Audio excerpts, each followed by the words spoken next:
I have one problem with the plan, with all due respect. Pearson says, his words dripping, if they hate all pretty things, they'll kill the fairy within a moment's notice. She's best to stay away from the cult of murder. Tarkin says that's exactly why I was saying if she's coming, she has to stay well hidden, and I would suggest she not come at all. However, and Lady Celine holds up her hand again, but if you're asked to do something that you're not willing to do, and you have no outside help, then your cover is blown and you're all dead. I understand what I'm asking is dangerous, but I have no other way of staying in contact with you, and if I can't stay in contact with you, I can't be of help. Mika puts her fists on her hips and she says, I am no stranger to danger. I'll be fine. I don't like it, but I can't force anyone to do anything. Not standing outside someone's shoulder, you won't. Mika looks at Jarek and says, I know that. I will hide in a comfortable pouch. Who has a comfortable pouch? I do, but it's covered in weasel vomit, if you don't mind. Jarek lifts a hand and motions Mika over and says, I have nothing to fear if any of them see you. Mika puts her face in her hands when Finn says that, and then starts flying towards Jarek. It's actually pretty gross. I gotta clean that out. God damn it, Taz. So Tarkin says, then we're all agreed? Yes. Yes. Mm-hmm. Okay. Then I will leave it to you how best you choose to arrive. But you all should know where the tavern is. If not, I will direct you. I suggest you all be there ready for anything. And I suggest if you have any unfinished business to take care of, well, and he kind of leaves it unfinished. Pearson nods. Good advice. I can think of a few things I want to tie up before we go, because we might not come back. And as you turn to go, Lady Celine holds up a hand and she says, Tarkin, thank you, that'll be all.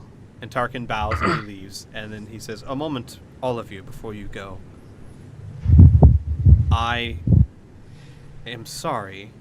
I do not want to send you to your deaths, but we all seem to be in agreement of how important this is. If there is anything I can do to help you, ask, and I will do what I can. Can't think of a thing. Do you happen to have any extra healing potions?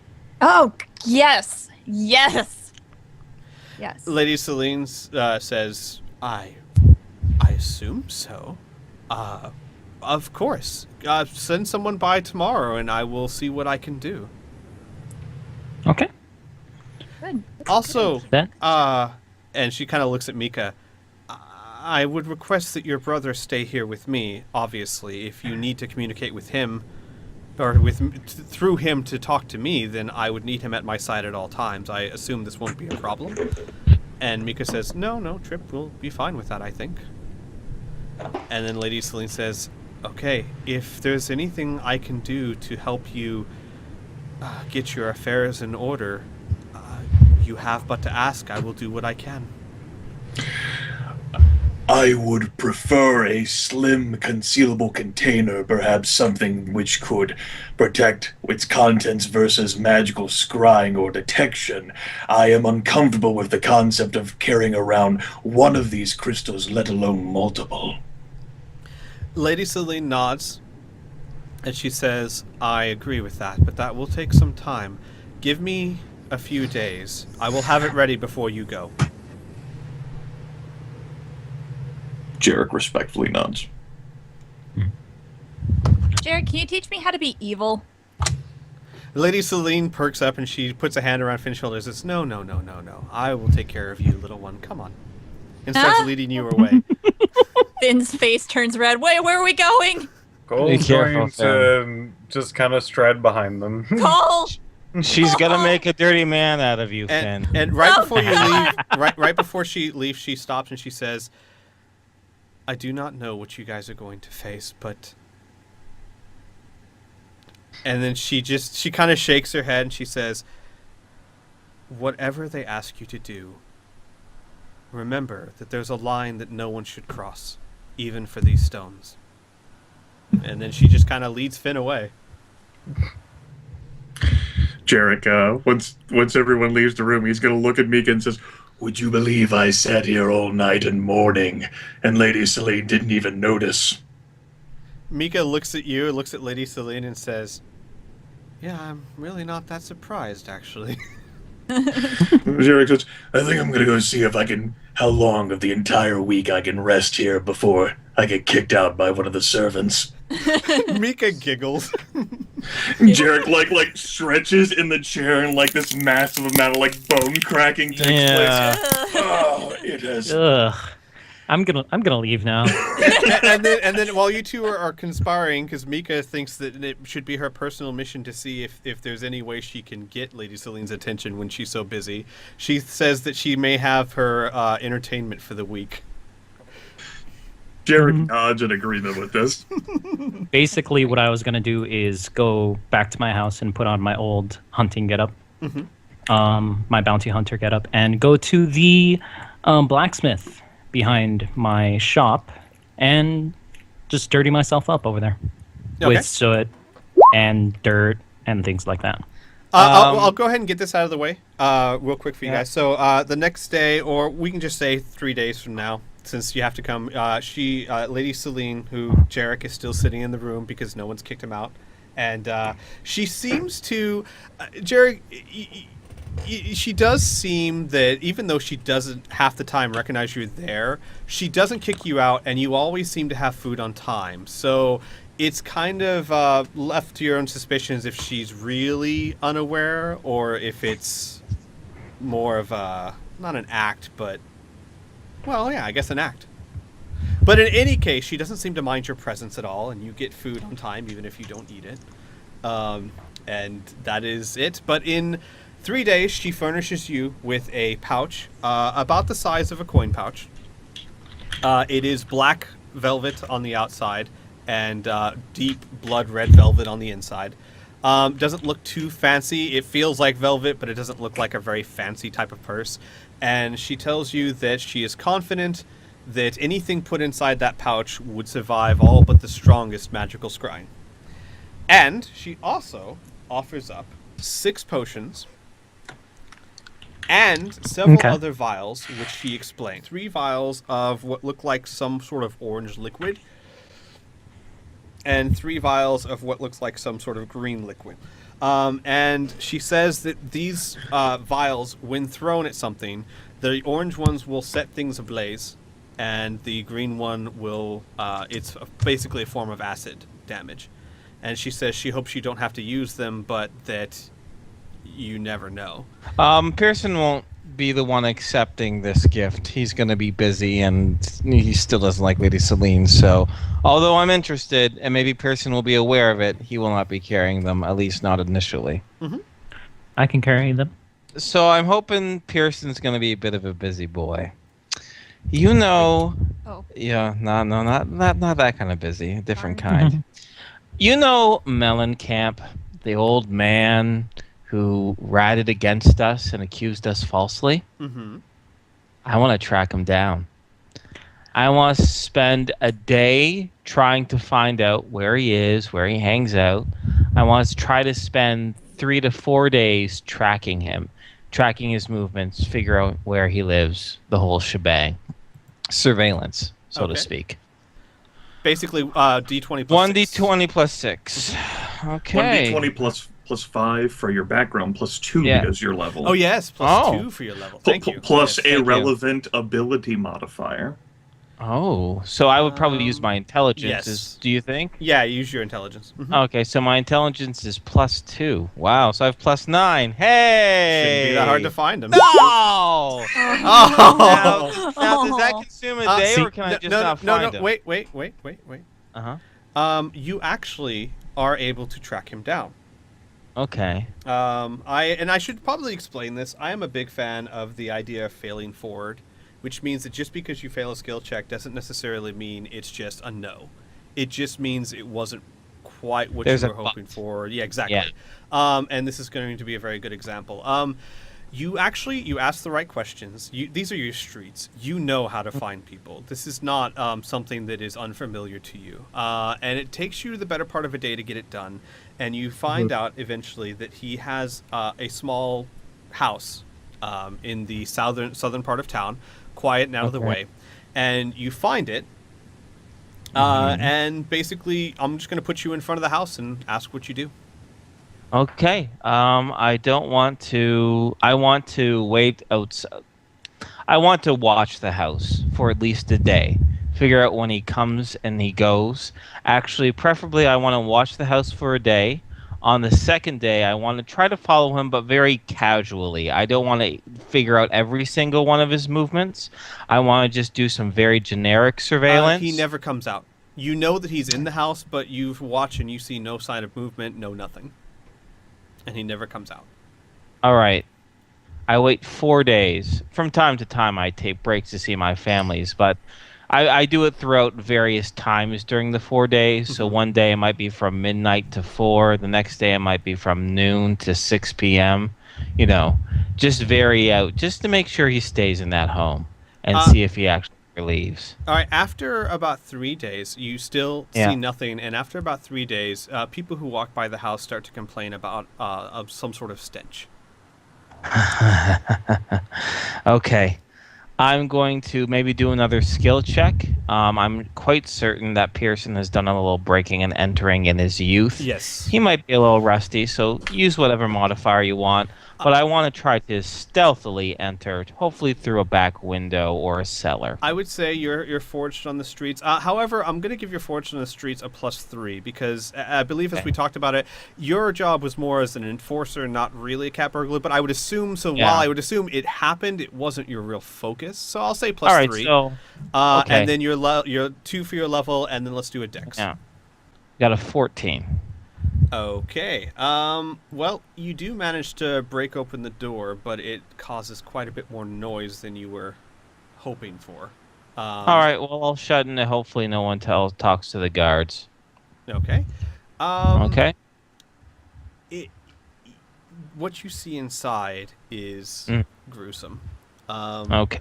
There is, at first, what you notice is just blood everywhere. Uh-huh. Okay. It looks, and then you eventually find his broken, mangled body. From what you can tell, and I'm not even going to have to roll for this because it's not that hard to figure out, it looks like he was beaten to death with someone's bare hands, and beaten to death in not the best way, as if they started on the lower body and worked their way up. He is almost unrecognizable, and there's literally blood everywhere. He is quite dead, and you notice that stabbed into his upper shoulder is a piece of cloth, and on that piece of cloth is a fanged snake dripping blood. Do I recognize the insignia or the way he was killed by any sort of gang?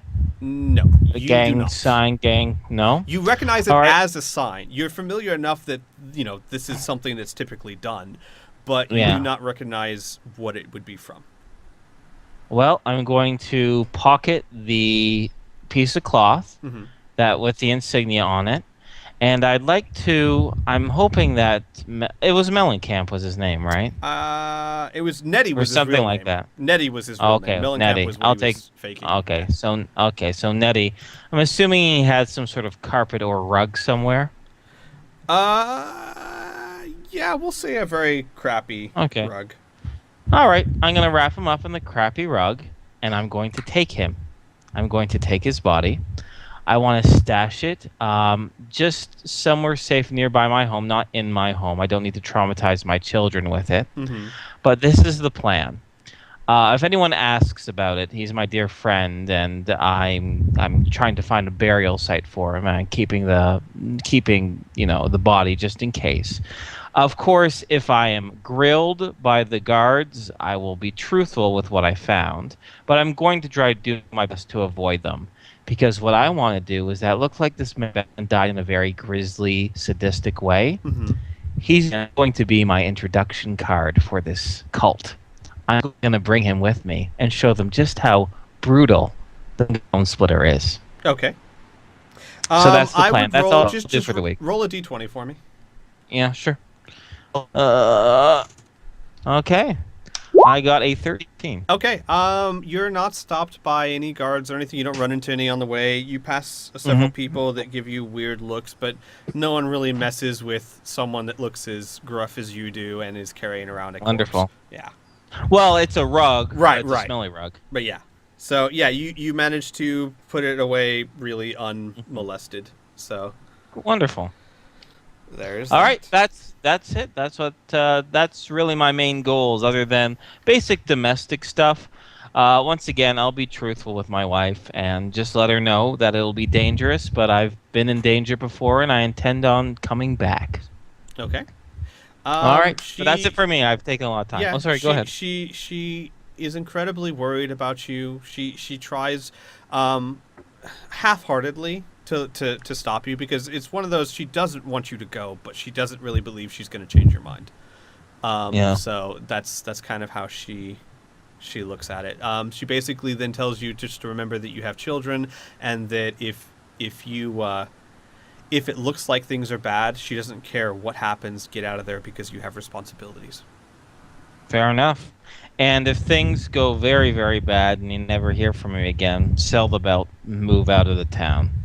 But that's worst case scenario. Like I said, my family comes first. Their lives come first, and I'm not going to leave them orphans or my wife a widow just to do something stupid. So I should also point out that after about 6 hours or so, Finn comes back, and let me describe how Finn looks now.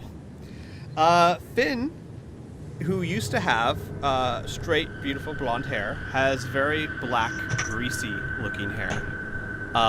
Has a bit of a paler-looking face, and is now garbed in rather dark, shoddy clothes, and has, believe it or not, red eyes. does Finn listen to My Chemical Romance? And Finn Finn also has a big frown on his face. Finn, keep this on your chart, your whatever your action chart, whatnot. You are being loaned a specific special magical item that changes your appearance. It is a ring. If this ring were to ever be removed, your appearance would fade. Also, it does not count as one of your magical items, nor does it have quirks, because it is not a sentient thing. It is a creation of Lady Celine. Okay.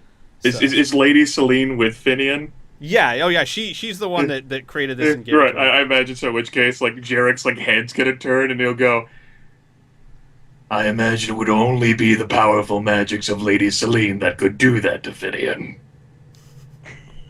Lady Celine said, "Oh, I wanted to do so much worse, but this one complains so much." Listen. No fun at all. Did you try the little ferret thing he carries? I was going to Shut make up! him half bald, but you should have Both of seen you! how he squealed. Oh, come on. I wish I was there to hear that. Finn No just has fun. his hand on his fist. Jarek, I swear. If you pout like that, they're going to mistake you for a pretty boy and kill you. I I love really turnips. dislike you. Turn that frown upside down. Jarek, Into a I do not snare. want to have this conversation with you. Do not. Jarek like grins, showing off the pearly white teeth. Not this. Finn just- Why don't you come over here? I'd like to admire you a little bit. Okay, now this is getting creepy, and I'm turning around. Ooh, Finn turns around. Not even gonna look at you. He doesn't leave the room. He just changes his direction away from Jarek. Jarek will look at Mika and say, maybe you can take a break from my shoulder and find one who takes bets. I'd like to place one on how long it'll take Finian to die first out there. Mika giggles and then flies over to Finian's shoulder and starts messing with his hair and sarcastically says, "It's a good look." Finn just has like this undescribable, yet you could tell it's a very like pent up, angry expression on his face, just staring at Mika and just shaking his head slowly. I think the greasy look looks wonderful on you. Mika reaches down to as part of your outfit, like a black scarf that you have around your neck, and she kind of pulls it up past your nose and says, "There! Very fitting." So you have like a half face mask thing. So now basically all that can be seen is your red eyes and your black greasy hair. Oh, clever, disguising his pout. Yes. That might actually keep him alive. I rescind my bet. Finn doesn't turn to Jarek, but you can tell like his knuckles just like They're whitening. Yeah, they're whitening as his fists just clench. Not having a good time. Finn likes the finer things in life, and this is certainly not the finer thing. Cole walks over, puts its hand on Finn's shoulder, says, "Sunflower." He kind of turns his head and stares at Cole, but it's all. It's all. It should also probably be pointed out that your circlet, when wearing the ring, your circlet, which is normally gold and shiny, looks like just a simple rope cord tied around. Oh, perfect. I was going to actually ask about that, if they would be offended if I came in like looking like this, but then I have a beautiful circlet. Yeah. No. Yeah. No. It looks like not like a piece of rope, but like a rope, a braided cord that you would tie around your head. Okay, cool. So, And yeah. I'll just wear it. Then at I would say the day before, Tarkin calls all of you to an inn of some nondescript location into a corner, and says, "So tomorrow night is the night. How do you all want to approach this?" I wouldn't mind approaching the bar alone. I would like to go with the idea of us initially pretending not to know each other. I figure the easiest way is for all us just to assemble and see how this initiation process begins. I plan on making it through.